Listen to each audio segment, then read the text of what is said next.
Hello, friends, and welcome to Jewels of Truth. My name is Daniel Fontenot. Today we will be, how should I say, expounding on a chapter, actually a paragraph, in the book Prophets and Kings by Ellen White, entitled Approaching Doom. And I have named this presentation after that chapter. I'm naming this presentation Approaching Doom for Seventh-day Adventists, because this is indeed addressing Seventh-day Adventists, even though the word Seventh-day Adventist or the name Seventh-day Adventist is not found in that chapter. Nevertheless, it is evident that it is addressing Seventh-day Adventists. And indeed, we face today approaching doom. And we need to be ready for that time. And that is the burden of this message. So before we get to that paragraph, that first paragraph of that chapter, I want to remind us of some things that we should know. 1 Corinthians chapter 10, verse 11 tells us, "Now all these things happened unto them for ensamples," or examples, "and they are written for our admonition, upon whom the ends of the world are come."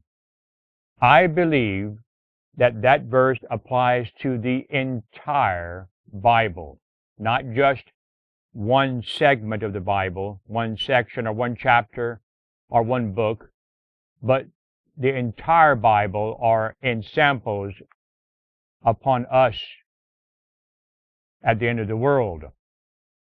And then in the book, Selected Messages, Book 3, page 338, each of the ancient prophets spoke less for their own time than for ours.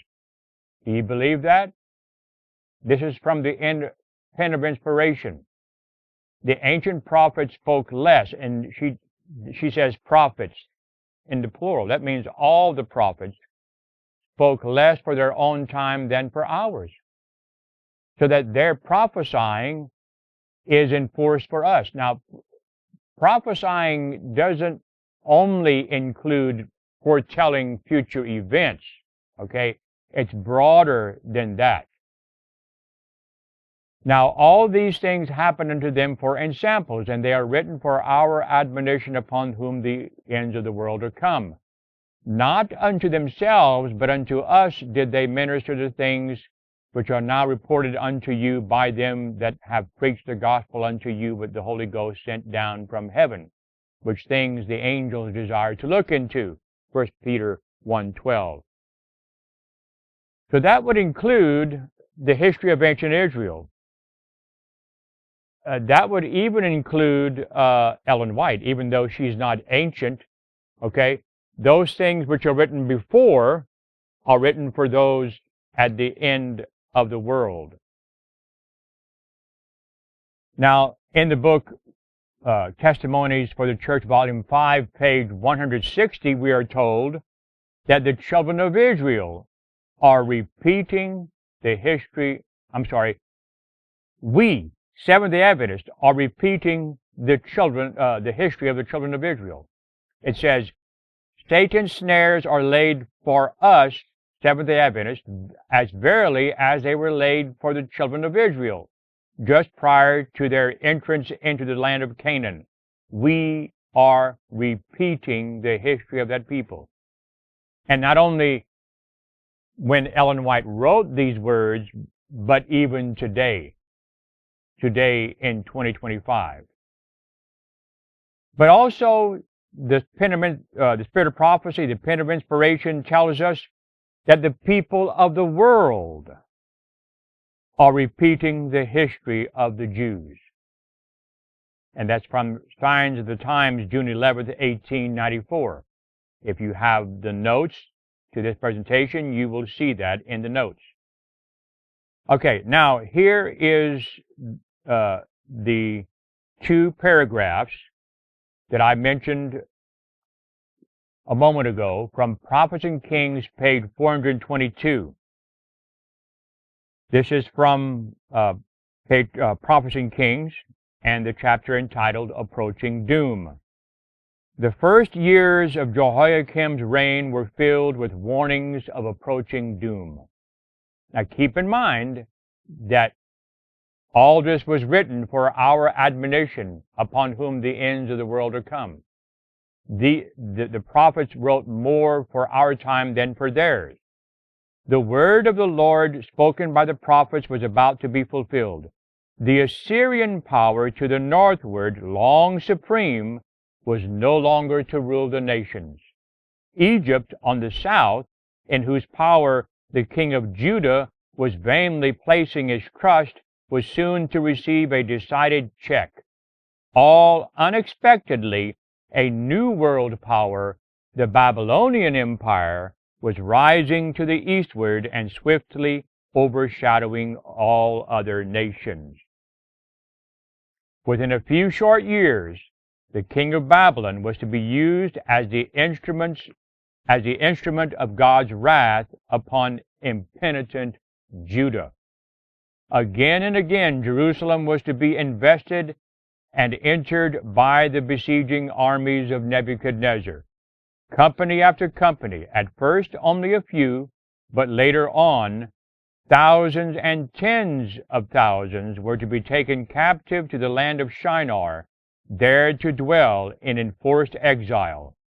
Jehoiakim, Jehoiachin, Zedekiah, all these Jewish kings were in turn to become vassals of the Babylonian ruler, and all in turn were to rebel. Severer and yet more severe chastisements were to be inflicted upon the rebellious nation, until at last the entire land was to become a desolation.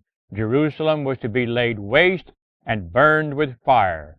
The temple that Solomon had built was to be destroyed, and the kingdom of Judah was to fall, never again to occupy its former position among the nations of the earth.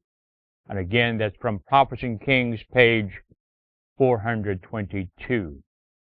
Okay, so being that these things were written for our time more than for the prophet's time, taking that into consideration, who does Assyria in this paragraph, in this passage, symbolize at the end of the world? That's the question we want to first of all answer. Who does Assyria symbolize at the end of the world? Because, let me repeat it, if I sound redundant, then so be it. Each of the ancient prophets spoke less for their own time than for ours, so that their prophesying is in force for us. So, who does Assyria symbolize at the end of the world? Okay, so here is a passage from Review and Herald, June 3rd, 1915. The rise and fall of the Assyrian power is rich in lessons for the nations of earth. When? Today. Today. If Assyria doesn't represent some other nation at the end of the world, then what she just said here doesn't mean a thing. Doesn't mean a thing. But it does. The rise and fall of the Assyrian Empire is rich in lessons for the nations of earth today. Inspiration has likened the glory of Assyria at the height of her prosperity to a noble tree in the garden of God, towering above the surrounding trees. So Assyria was a nation. It was a kingdom. And this says that Assyria, it towered above the towering trees. Okay, it doesn't mean a city towering over trees. It means it's likened, because it says, inspiration likened the glory of Assyria at the height of her prosperity to a noble tree. So Assyria was like a noble tree, taller and towering above other trees. So the other nations surrounding it also were represented by trees.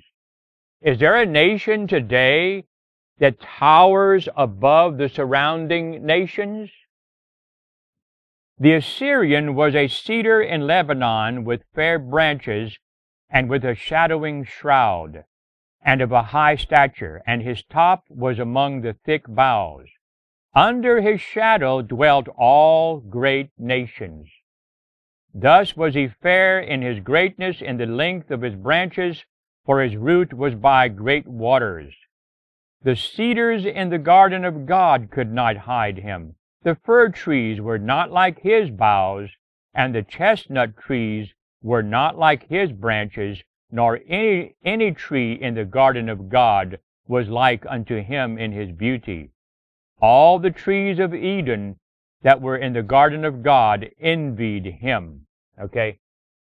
Are there other nations, are there nations in the world today that envy one particular nation?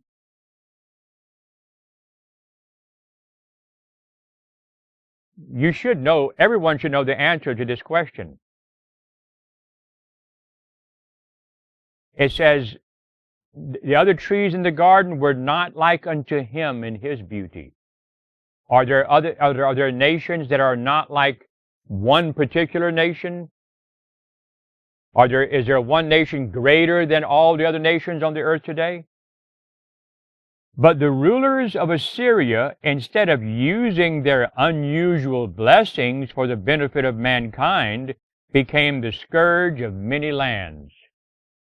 Is there a nation that has taken for granted its unusual blessings that were meant for the benefit of mankind, like maybe republicanism and Protestantism, you think, maybe? But instead has become the scourge of many lands? Merciless, with no thought of God or their fellow men, they pursued the mixed policy of causing all nations to acknowledge the supremacy of the gods of Nineveh, whom they exalted above the Most High. Now, think of this. It says that Assyria caused all the nations to acknowledge the supremacy of the gods of Nineveh. Now, Nineveh, as we know, was the capital of Assyria. And Jonah the prophet was sent to Nineveh with the message, you have 40 days to get your act together, and if you don't, the judgments of God are going to fall upon this city. Now,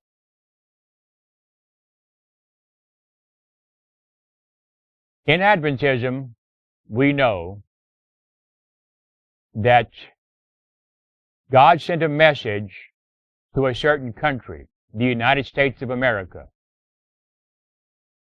And the message of Jonah,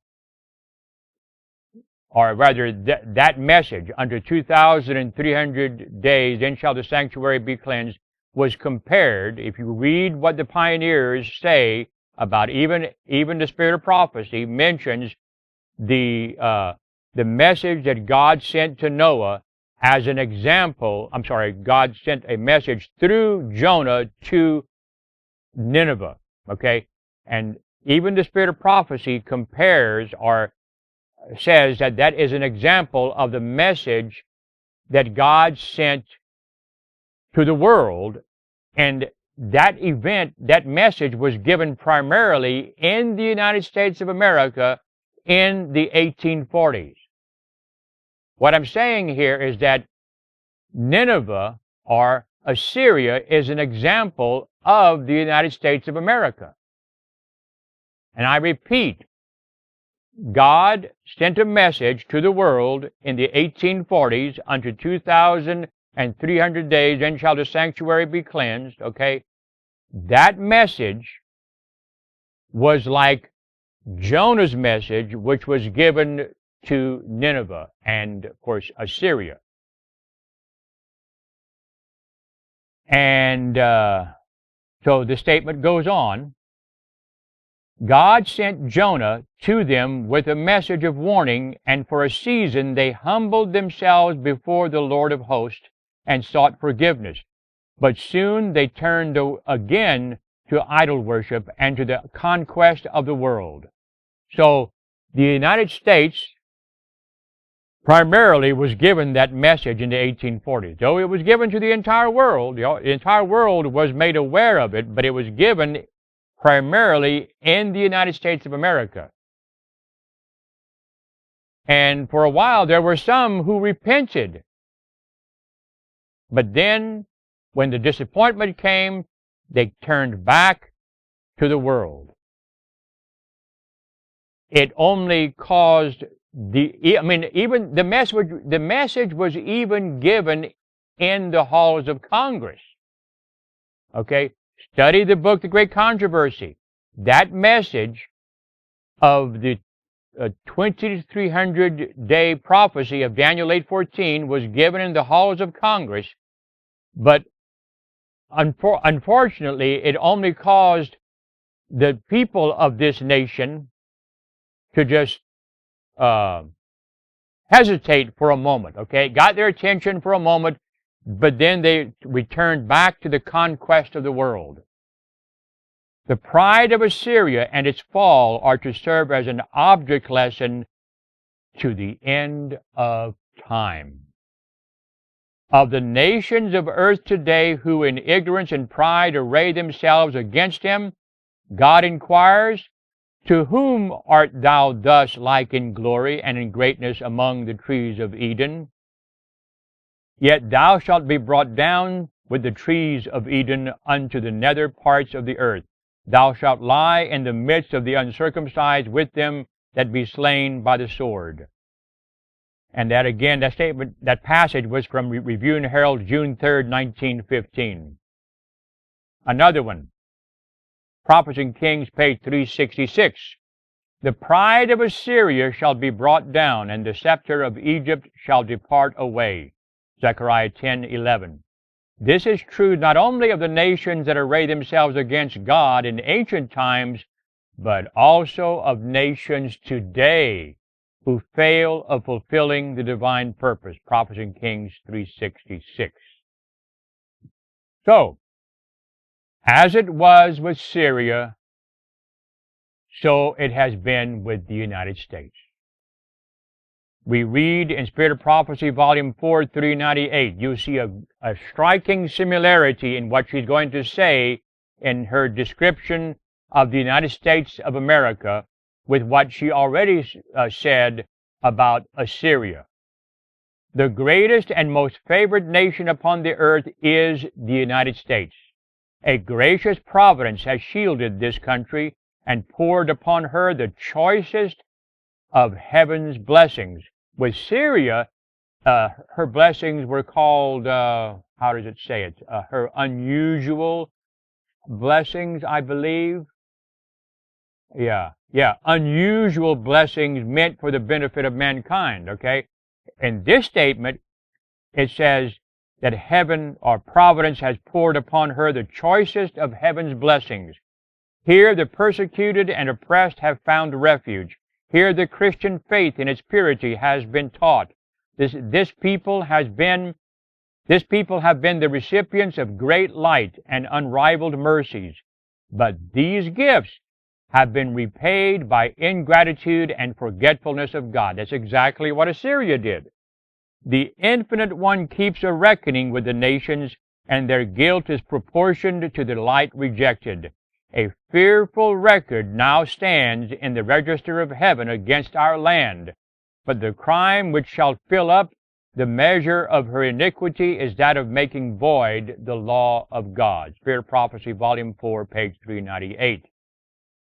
And here's another one, Great Controversy 441. Now, I'm not going to read the entire paragraph. You can read that on your own time. I'll read the last part of it. It says that the United States has risen to a place among the most powerful nations of the earth. The United States has risen to a place among the most powerful nations of the earth. That was the case of Assyria in her time. Now, in that first paragraph that we read, the one that we're addressing now, it mentions the Assyrian power to the northward. Okay, it describes Assyria, which is to the northward. All right. So note the Assyrian power to the northward is the same spiritually, symbolically, and prophetically as the king of the north, which is Syria, in Daniel 11, 5-13. Note also that all the key players from the paragraph in Prophets and Kings, page 422, are also found in Daniel 11, 5-14. Now, Daniel 11, 5-14 tells us this, and let me remind us, Daniel 11 is present truth, dear friends. Daniel 11 is the present truth for this time, and we must understand it if we are going to be prepared for the close of probation and the time of trouble. And the king of the south shall be strong, and one of his princes, and he shall be strong above him, and have dominion. His dominion shall be a great dominion. And in the end of the years they shall join themselves together, for the king's daughter of the south shall come to the king of the north to make an agreement. But she shall not retain the power of the arm, neither shall he stand nor his arm, but she shall be given up, and they that brought her, and he that begat her, and he that strengthened her in these times. But out of a branch of her roots shall one stand up in his estate, which shall come with an army, and shall enter into the fortress of the king of the north, and shall deal against them, and shall prevail, and shall also carry captives into Egypt, their gods with their princes, and with their precious vessels of silver and of gold. And he shall continue more years than the king of the north. So the king of the south shall come into his kingdom, and shall return into his own land. But his son shall be stirred up, and shall assemble a multitude of great forces, and one shall certainly come, and overflow, and pass through. Then shall he return and be stirred up, even to his fortress. And the king of the south shall be moved with choler, and shall come forth and fight with him, even with the king of the north. And he shall set forth a great multitude, but the multitude shall be given into his hand. And when he hath taken away the multitude, his heart shall be lifted up, and he shall cast down many 10,000s, but he shall not be strengthened by it, for the king of the north shall return, and shall set forth a multitude greater than the former, and shall certainly come after certain years with a great army and with much riches. It is not my purpose in this presentation to go through this passage that we just read, but I just wanted to show you the fact, again, that the Assyrian power to the northward is the same spiritually, symbolically, and prophetically as the king of the north in Daniel 11, 5-13.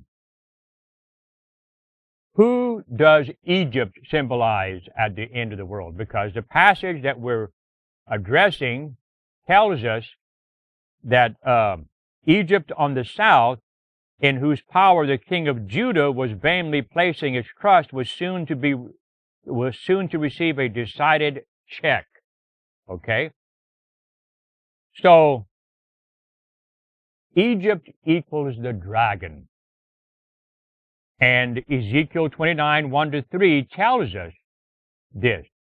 Behold, I am against thee, Pharaoh, king of Egypt, the great dragon, that lieth in the midst of his rivers, which hath said, my river is mine own, I have made it for myself.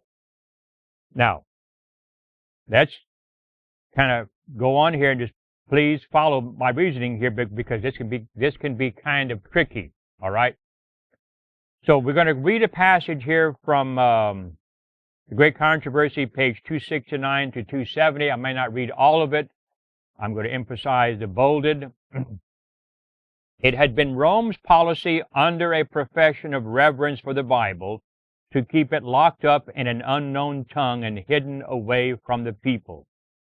Under her rule, the witnesses prophesied clothed in sackcloth. This is the context of this passage is from the chapter in the Great Controversy entitled The Bible and the French Revolution. Okay, this is in the context of the prophecies which were fulfilled during the French Revolution of the late 1700s. But another power, the beast from the bottomless pit, was to arise and make open avowed war upon the word of God. The great city in whose streets the witnesses are slain and where their dead bodies lie is spiritually Egypt. This is who we're talking about. Egypt is the dragon. Of all nations presented in Bible history, Egypt most boldly denied the existence of the living God and resisted his commands. No monarch ever ventured upon more open and high-handed rebellion against the authority of heaven than did the king of Egypt. Further on in this passage it says, this is atheism, and the nation represented by Egypt would give voice to a similar denial of the claims of the living God and would manifest a like spirit of unbelief and defiance. Further on down, I'm skipping a few words here. According to the words of the prophet, then, a little before the year 1798, some power of satanic origin, notice satanic origin and character, would rise to make war upon the Bible. And in the land where the testimony of God's two witnesses should thus be silenced, there would be manifest the atheism of the Pharaoh and the licentiousness of Sodom. Notice the atheism of the Pharaoh and the licentiousness of Sodom. This prophecy has received a most striking fulfillment, exact and striking fulfillment in the history of France. During the Revolution in 1793, the world for the first time heard an assembly of men born and educated in civilization and assuming the right to govern one of the finest of the European nations, uplift their united voice to deny the most solemn truth which man's soul receives, and renounce unanimously the belief and worship of a deity. France is the only nation in the world concerning which the authentic record survives that as a nation she lifted her hand in open rebellion against the authority of the universe. France stands apart in the world's history as a single state which, by the decree of her legislative assembly, pronounced that there was no God, and of which the entire population of the capital and a vast majority elsewhere, women as well as men, danced and sang with joy in accepting the announcement. And that's from the Great Controversy 269 to 270. So you have Egypt equals the dragon. France is also implicated in there, okay? In 1798, Egypt symbolized France. But is this still the case? Because we're far removed from 1798, of course. Does Egypt still represent France? Remember, Ezekiel 29 tells us that Egypt represents the dragon. The dragon is the same as the serpent. Remember Revelation 12:9, that great dragon, that old serpent called the devil and Satan. So one of the characteristics of the dragon is that it changes from one entity or power to another throughout history. It can even be represented by more than one power or entity at the same time. This is how the devil moves spiritually. Note Mark 5, verse 9. When Jesus was casting out the demons out of the man that was terrorizing the countryside, Jesus asked him, "What is thy name?" And he answered, saying, "My name is Legion, for we are many." many. And that's in harmony with the Spirit of Prophecy, Volume 4, page 374, which mentions it just says that to the self-indulgent, the pleasure-loving, the sensual, the grosser forms of spiritualism are adapted. And multitudes eagerly accept teachings that leave them at liberty to follow the inclinations of the carnal heart. So, spiritualism, which is the same thing as the dragon, which is the same thing as Egypt, okay, it doesn't come in one form. It comes in many forms. This is why that demon or those demons, he said, my name is Legion. Okay, he said, which is singular, my name is Legion, for we are many. You have many forms of spiritualism. Notice again another one from Spirit of Prophecy, Volume 4, page 319.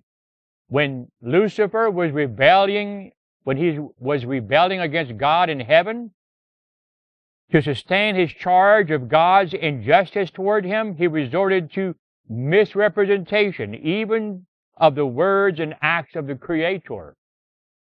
Here, for a time, Satan had the advantage, and he exalted in his arrogated superiority in this one respect to the angels of heaven and even to God himself.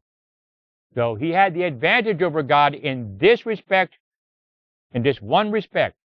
While Lucifer can employ fraud and sophistry to accomplish his objects, God cannot lie. While Lucifer, like the serpent, can choose a tortuous course, turning, twisting, gliding to conceal himself, God moves only in a direct, straightforward line. Satan had disguised himself in a cloak of falsehood, and for a time it was impossible to tear off the covering so that the hideous deformity of his character could be seen. He must be left to reveal himself in his cruel, artful, wicked works.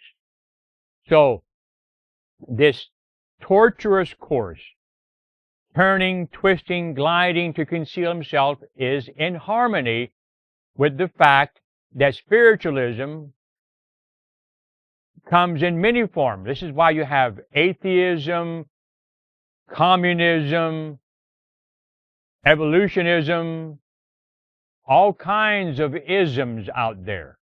Okay? The devil says, my name is Legion, for we are many. And we twist and we glide and turn. All right? The dragon equals paganism. Great Controversy, page 54. You'll see that in the notes. Paganism had given place to the papacy. The dragon had given to the beast his power and his seat and great authority. All right? Also, Great Controversy, page 438. Thus, while the dragon primarily represents Satan, it is, in a secondary sense, a symbol of pagan Rome. All right? So, Testimonies for the Church, Volume 8, page 306, tells us, who can bring a clean thing out of an unclean? Not one. Job 14:4. Can we then expect the youth to maintain Christian principles and to develop Christian character while their education is largely influenced by the teachings of pagans, atheists, and infidels? See, all these are the different forms of paganism. Different forms of spiritualism, or the dragon, okay?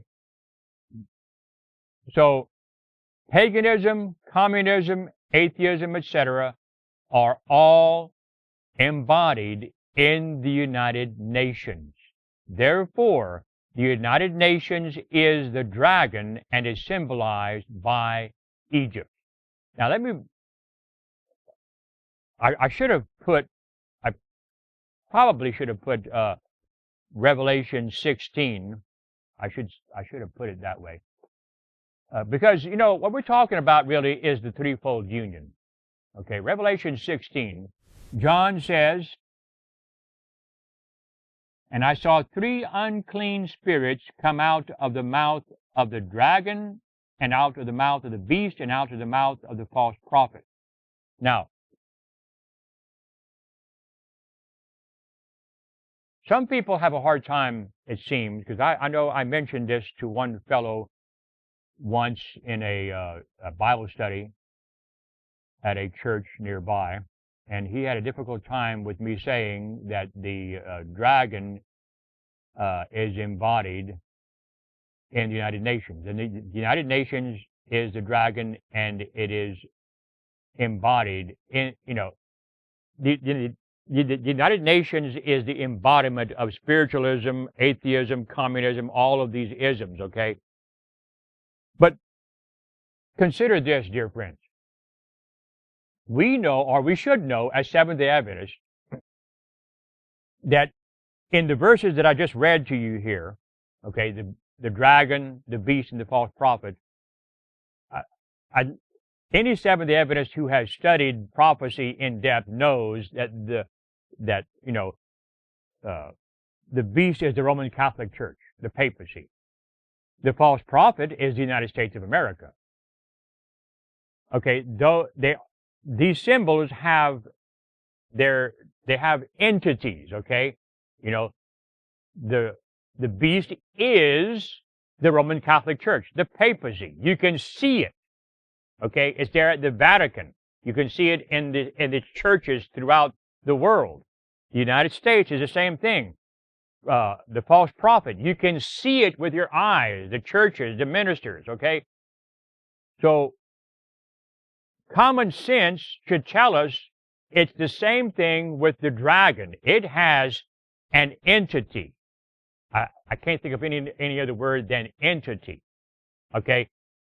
You can see it with your eyes. The United Nations, the building, the assembly of the men, okay, that is the headquarters of spiritualism, of the dragon, of atheism, of communism. Almost every founding member of the United Nations was a communist. And a communist more often than not is also an atheist. Okay? But they can also be spiritualists. Okay? We know, at least those of us who have studied these things, we know that behind the scenes, these people are probably literally worshiping demons. Okay? They're worshiping the devil. Okay? There are Satanists in that group of men. Okay? So, all right. So Egypt equals the United Nations. So, going back to that first paragraph from Prophets and Kings 4:22, Egypt on the south, in whose power the king of Judah was vainly placing its trust, was soon to receive a decided check. All right? This is the United Nations, okay? The United Nations, in whom the king of Judah, and it'd be someone else here in our day than the king of Judah, was vainly placing his trust, was soon to receive a decided check. All right? Now, Egypt also represents the world. And the United Nations is known as the world body. Okay? You can see in your notes, in this paragraph from Councils for the Church, page 261, that Egypt equals the world. Okay? And again, from that passage from Prophets and Kings 4:22, Egypt on the south, in whose power the king of Judah was vainly placing his trust, was soon to receive a decided check. So, a search on the internet on the question, is the United Nations losing its power? I'm asking that question in light of the words from Prophets and Kings, page 422, that the United Nations is to soon receive a decided check. And I'm equating Egypt with the United Nations. All right? So when you ask this question, you give the following AI, you get the following AI interview.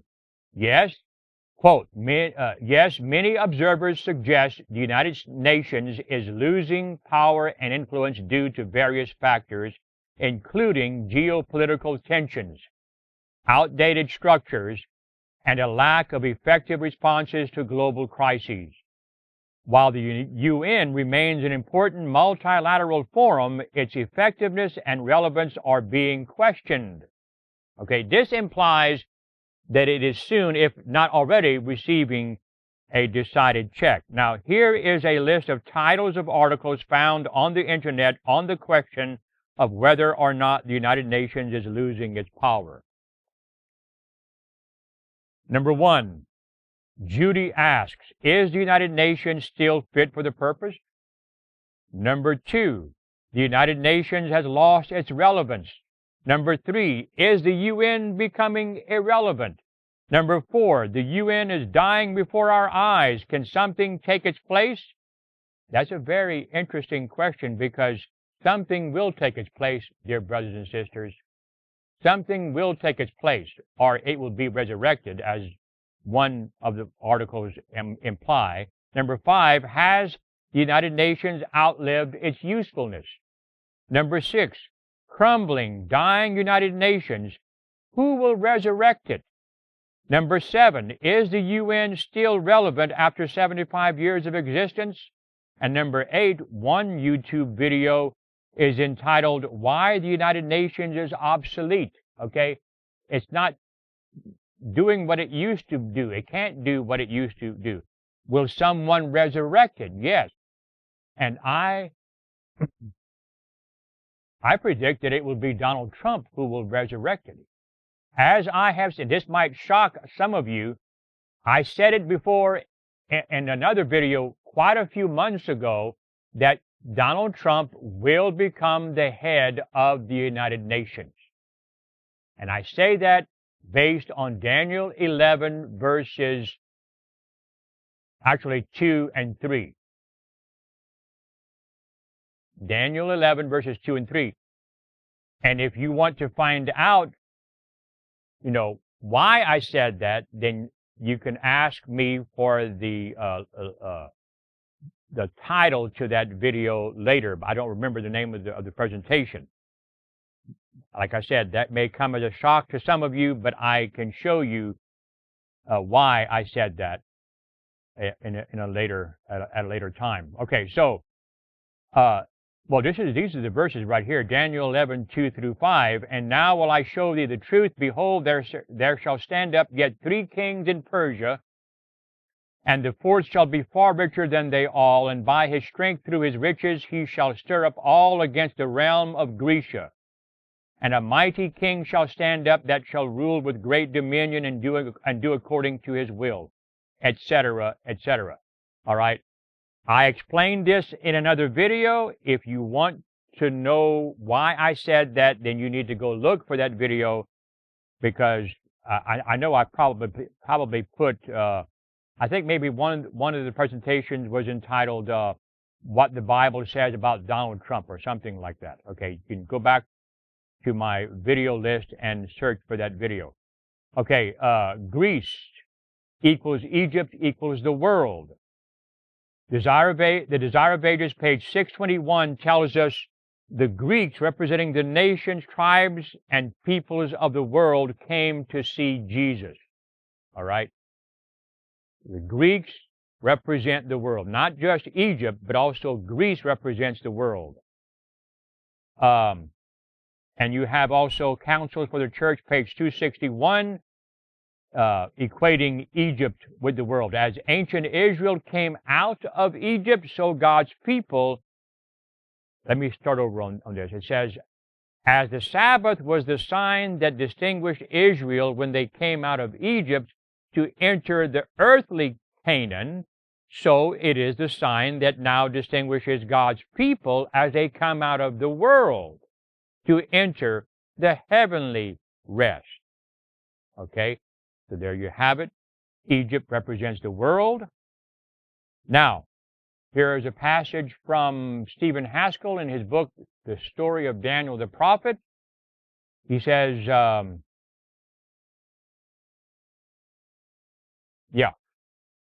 Alexander's act of reverence when he met the company of priests at Jerusalem should have been an object lesson to all Judea of what God by his Spirit would cause all nations to do.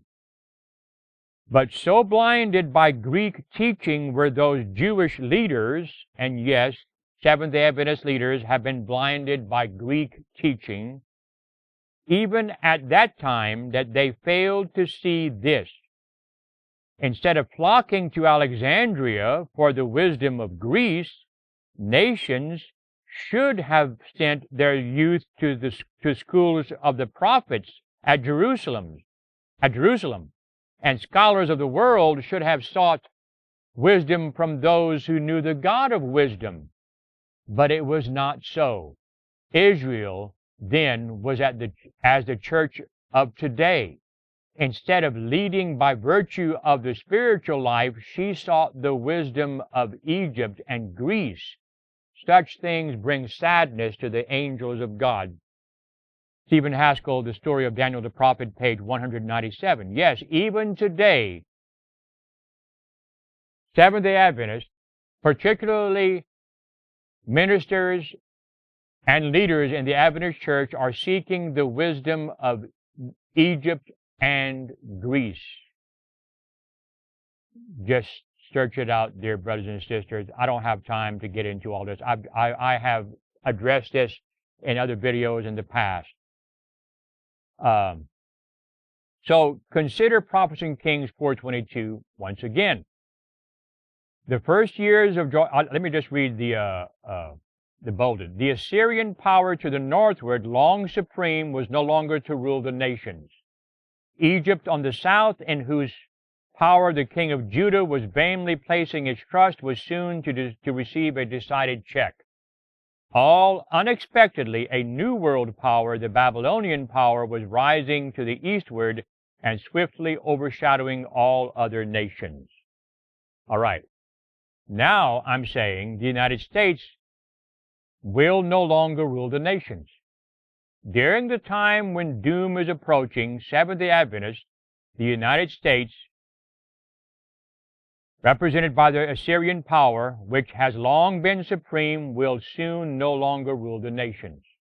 The United Nations, represented by Greece, whose power the President of the General Conference and his fellow leaders have vainly placed their trust, will soon experience a decided check. Very soon after this, all unexpectedly, a new world power, Babylon the Great, will rise, swiftly overshadowing all other nations. And you know, we're getting a hint of this check of the United Nations because, you know, you have right now, it has been, you know, ADRA has been in existence for many years, since the 1980s. And there's no way in the world that I can believe that this organization, ADRA, was started with good intentions. Well, some of the people of the lower echelons, maybe they had good intentions. But the people who were most responsible for getting it started in the first place, no. I don't believe that for a second. Never will believe that. Okay? And that is an organization that should never have been born. The Seventh-day Adventist Church is connected with the United Nations. I don't care what people say, that's a fact, okay? They can't preach the gospel, they can only feed the poor and do all these good works, which in the end, God will say to the people who did all these quote-unquote good works, I never knew, sorry, away with you, I never knew you, you that work iniquity. Okay? We should never, there's no excuse. I don't care what you're trying to do, what you're trying to accomplish. There's no excuse for the Seventh-day Adventist Church to be in any wise connected with the United Nations, which is a satanic organization. This is committing adultery. Okay? But it is interesting that lately, over the past few months that funds for ADRA have been cut off. Okay? That is a hint that the United Nations is about to receive a decided check. Okay? Not that the United Nations is actually hurting, maybe it is, maybe it is not.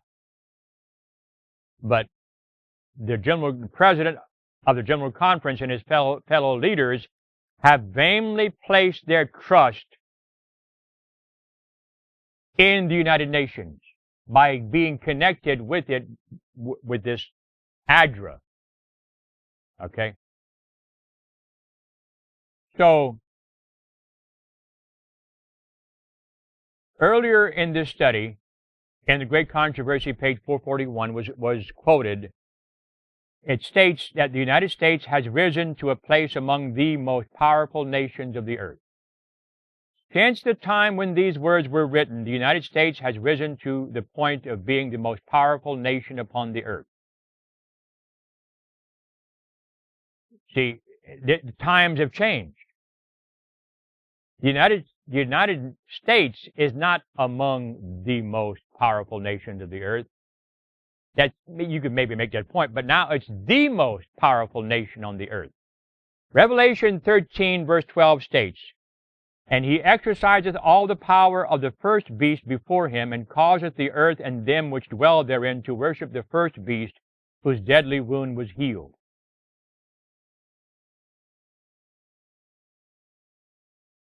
So, the United States causes the earth and them which dwell therein to worship the papacy, whose deadly wound was healed. It received its deadly wound in 1798, the papacy did. So, in order for the United States to cause the earth and them which dwell therein to worship the first beast, the papacy, that is, it has to become the most powerful nation upon the earth. Or, as Prophets and Kings 4:22 states, supreme. And not only supreme, but long supreme, as in the case of ancient Assyria. But soon, the United States will no longer rule the nations. When will it no longer rule the nations? It will no longer rule the nations when it follows in the steps of pagan Rome, in giving its power, seat, and great authority to the papacy. See Revelation 13:2. Revelation 17:13 states that the kingdoms of the world, among them being the United States, shall give their power and strength unto the beast, the papacy. Consider the following passage from Review and Herald, April 19th, 1898. Now, this is another passage. I won't read the entire thing, but she quotes 2 Thessalonians 2, verses 7 and 8. And then she also quotes parts of Ezekiel 28. 2 Thessalonians 2, verses 7 and 8 says, "The mystery of iniquity doth already work. Only he who now letteth will let until he be taken out of the way. And then shall that wicked be revealed, whom the Lord shall consume with the spirit of his mouth, and shall destroy with the brightness of his coming." Now, I won't read the rest of that. I'm only going to address 2 Thessalonians 2, verses 7 and 8. When it says, "Only he who now letteth will let," who is that he there? That's pagan Rome. He, pagan Rome, who now letteth, and letteth means prevents, okay, until he be taken out of the way. So pagan Rome, for a time, prevented the papacy from coming to the throne of the earth until it was time for the papacy to come to the throne of the earth. It withheld the papacy by persecution, okay? Then finally, prophecy must be fulfilled, and then the pagan Rome was taken out of the way, and here comes the papacy to the throne of the earth, okay? So, after that paragraph, then Ellen White tells us the time is fast approaching when this scripture will be fulfilled. So, she is evidently telling us that this history of the transition from pagan Rome to papal Rome is going to be repeated in our day. It is obvious from the rest of this paragraph. The world and the professedly Protestant churches are in this our day taking sides with the man of sin.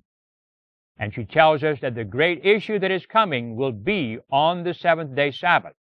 All right? And that's from Review and Herald, April 19th, 1898. So during the Sunday law crisis, or leading up to it, this scripture will be fulfilled. When the United States, well, let me just read this here, the next note here. Ellen White, at the beginning of the passage above, quotes 2 Thessalonians 2, 7 and 8. When was 2 Thessalonians 2, verse 7 fulfilled? 2 Thessalonians 2, verses 6 and 7 is the same history as Daniel 11, verses 30 and 31. These prophecies were fulfilled during the transition from pagan Rome to papal Rome. Notice the following passage from the Great Controversy, page 54, which I think we read earlier. Paganism had given place to the papacy. The dragon had given to the beast his power and his seat and great authority. All right?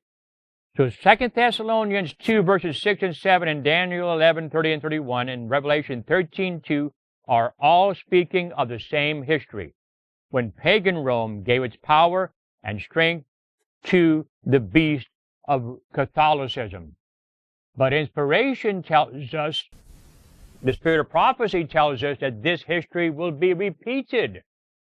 The passage from Review and Herald, April 19th, 1898 tells us that this history will be repeated when it says the time is fast approaching when this scripture will be fulfilled. This is obviously future, okay? This is going to be repeated. And I've been saying for months now, the history connected with the prophecy of Daniel 11, the spirit of prophecy tells us that this history will be repeated. Notice Manuscript Releases, volume 13, page 394.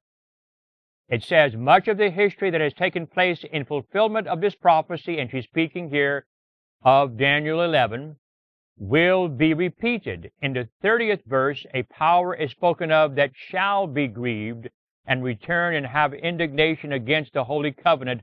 So shall he do. He shall even return and have intelligence with them that forsake the holy covenant. So it is during the Sunday law crisis that this power is going to be grieved and return and have indignation against the holy covenant, against God's law. So shall he do. He shall even return and have intelligence with them, the apostates in Adventism, that forsake the holy covenant, like Judas. Scenes similar to those described in these words will take place. So again, this passage is telling us that the history of the transition from pagan Rome to papal Rome will be repeated. The United States will repeat what pagan Rome did in giving its power, seat, and great authority to the papacy, but whereas pagan Rome gave up its profession of paganism, the United States will give up its profession of Protestantism and give countenance to the papacy. Review and Herald, May 2nd, 1893 tells us, the time has come when judgment is fallen in the streets and equity cannot enter, and he that departed from evil maketh himself a prey. But the Lord's arm is not shortened that it cannot save, and his ear is not heavy that it cannot hear. The people of the United States have been a favored people, but when they restrict religious liberty, surrender Protestantism, and give countenance to popery, the measure of their guilt will be full, and national apostasy will be registered in the books of heaven. The result of this apostasy will be national ruin. So the United States will give up or surrender Protestantism. They will restrict religious liberty, and they'll give countenance to popery. Giving countenance means nodding the head. Yes, go ahead. Go ahead. Go ahead, Pope Leo the 14th. Go ahead and do this wicked deed. We agree with your Catholicism. All right. Also, we have this passage from Review and Herald, June 15th, 1897. I'll just read the bolded here. Protestants will work upon the rulers of the land to make laws to restore the lost ascendancy of the man of sin, who sits in the temple of God, showing himself that he is God. Roman Catholic principles will be taken under the care and protection of the state. This national apostasy will speedily be followed by national ruin. And again, that was Review and Herald, June 15th, 1897. Again, that passage from Prophets and Kings 4:22 tells us, Egypt on the south, in whose power the king of Judah was vainly placing his trust, was soon to receive a decided check. And I'm saying that the President of the General Conference is vainly placing his trust in the United Nations. And the Spirit of Prophecy mentions the tribes of Judah and Benjamin. They compose the lower or southern kingdom of Judah under the leadership of Rehoboam. And that's Prophets and Kings, page 91. The General Conference and Seventh-day Adventists have gone down to the United Nations. No man can accept the gospel of Christ while he refuses the admonitions of the Word of God and follows a way of his own choosing. And that's exactly what the General Conference leaders have done. Woe to the rebellious children, saith the Lord, that take counsel, but not of me, and that cover with a covering, but not of my Spirit, that they may add sin to sin, that walk down into Egypt, and that have not asked at my mouth, to strengthen themselves in the strength of Pharaoh, and to trust in the shadow of Egypt. This is what they have done. They have gone down to the United Nations, and they have ignored God's counsels in regards to not binding up with secret societies. And that's another matter that I have not addressed enough, and it needs to be addressed. The United Nations is a secret society, and the Spirit of Prophecy clearly tells us that we should not be binding up with secret societies. A curse is upon the Church of God, especially the General Conference leaders, because they have done this. This is why they have done the things that they have done over the past few years, especially, even though this apostasy has been going on for decades, longer than some of us have been alive. But it has gotten worse and worse and worse over the decades. Therefore shall the strength of Pharaoh be your shame, and the trust in the shadow of Egypt your confusion. Will there be among the people of God in these last days those who pursue a course of action similar to that of ancient Israel? Will those who have had privileges and opportunities, and before whom the Lord has worked in a marked manner, oppose righteousness?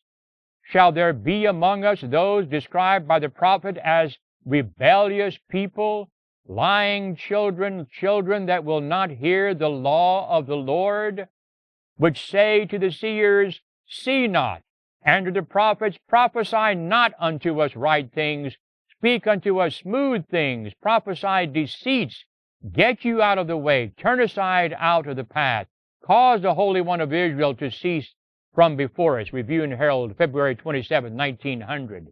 This is what they have done. They have told those in the churches who refuse to bow to the unwarranted authority of the General Conference who have insisted on preaching the truth and the truth only, they have said to them, prophesy not unto us right things, speak unto us smooth things, peace and safety messages. The Seventh-day Adventist Church has turned back from following Christ and is returning and retreating toward the world. We know this to be a fact because, well, let me read here Numbers 14, 1-4, because,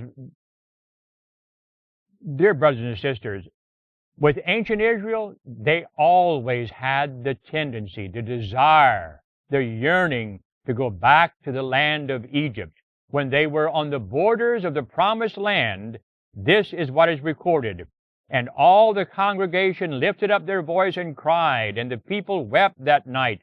And all the children of Israel murmured against Moses and against Aaron. And the whole congregation said unto them, would God that we had died in the land of Egypt, or would God we had died in this wilderness? And wherefore hath the Lord brought us unto this land, to fall by the sword, that our wives and our children should be a prey? Were it not better for us to return into Egypt? And they said to one to another, let us make a captain, and let us return into Egypt. They longed for the leeks and the onions, etc. Numbers 14, 1-4. And then we have Testimonies, Volume 5, page 217. I am filled with sadness when I think of our condition as a people. The Lord has not closed heaven to us, but our own course of continual backsliding has separated us from God.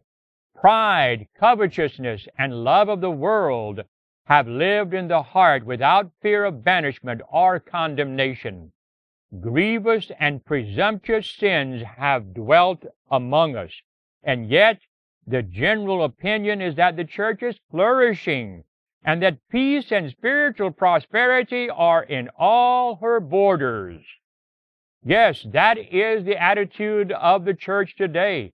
Flourishing, peace, and spiritual prosperity are in all her borders.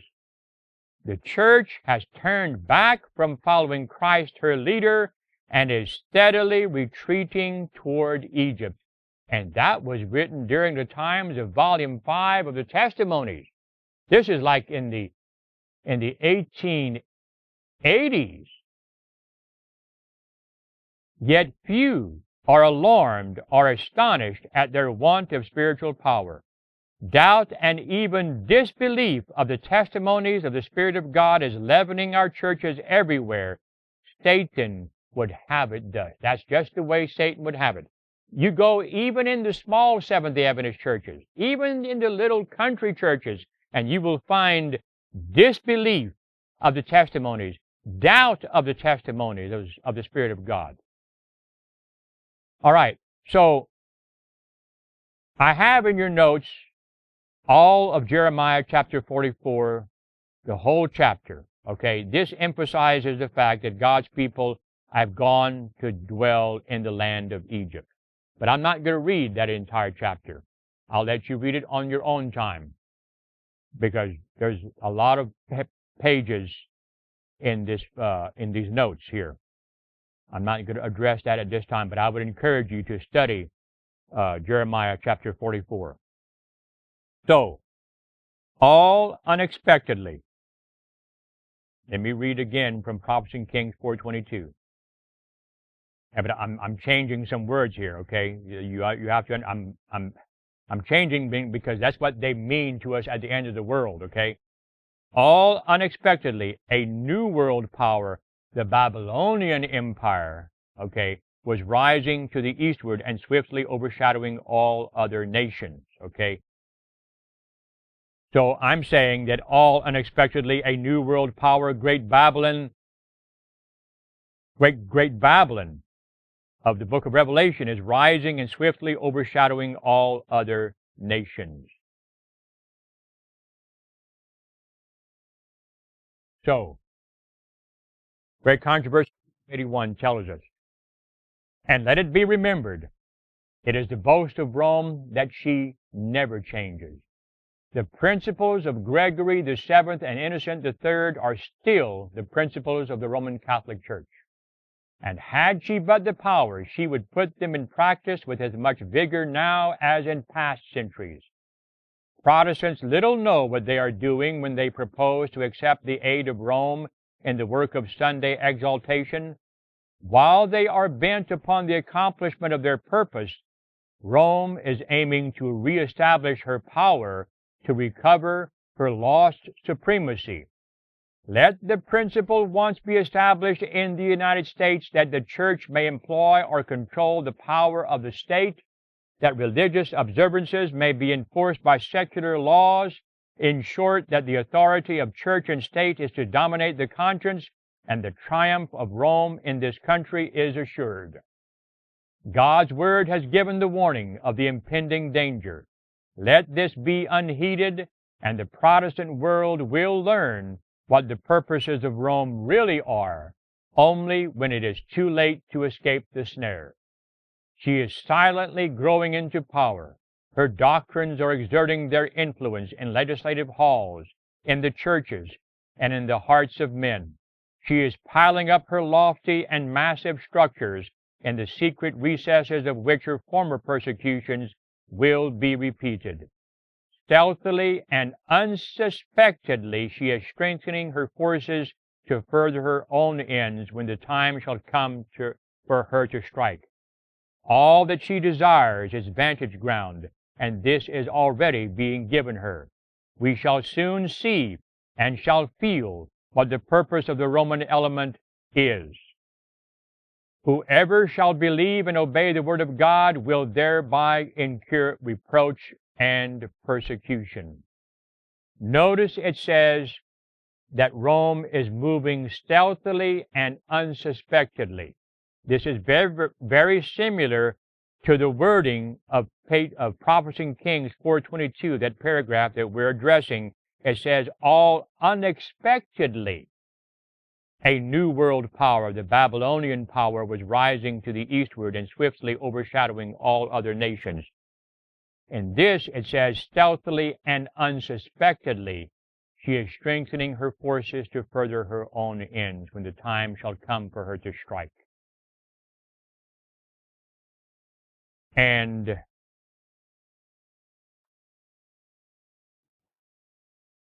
I want you to consider Daniel 11, verse 14.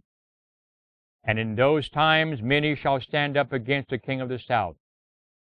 But just at the juncture when the king and the kingdom of the south would have been swallowed up, the children of robbers exalted themselves, and they saved the king of the south and established division.